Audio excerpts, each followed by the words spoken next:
So in the last video we showed you guys a lot about how the control stick works with dribble moves, and the control stick's also used for shooting this year. So if you hold down the left trigger, the right stick becomes a shot stick like last year.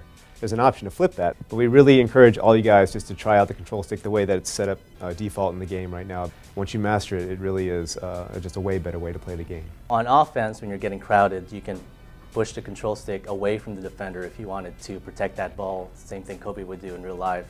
If you push the control stick towards the defender, you can kind of give the defender a little nudge, create that space, something that Paul Pierce would normally do in game.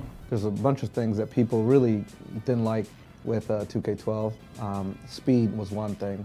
Bigger defenders guarding smaller guys really come through now, so that you definitely feel like, hey, I can break this dude down or break this defender down because I have a mismatch here. Guys move properly in the right speed, and you know, the big guys are slower, they can't launch as fast to a lateral slide as a smaller, quicker guard. Change the mechanics around. When the dribbler changed its mechanics, we changed the mechanics in the post a little bit too to kind of mimic it. We feel like we got a lot more balance in the low post moves. So this year we kind of went back to the drawing board again, used the new dynamic shot generation technology, and retooled our physics engine to make sure that when you go up and you get hit, you see the proper collision between the offensive guy and the defensive guy.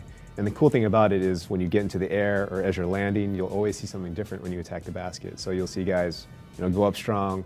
You might get clobbered by a blocker, come down, wipe out. You'll see a lot more contact dunks, a lot more falls, a lot more cool stuff, you know, in the air. You know, if it's a really hard hit, he'll grab his head like, oh, he's hurt, or he'll grab his limb. He might get, you know, he'll be out of the play for a little bit. So there's all kinds of interactions and all kinds of different sequences that can play out. One of the big complaints was going on a fast break and always throwing the ball to that last defender, even though you had 3 wide open guys. And so we figured out a bunch of ways of getting bounce passes into the game. You guys are really going to enjoy the game this year. 2K13 is our best game yet. Mates with the Gasol.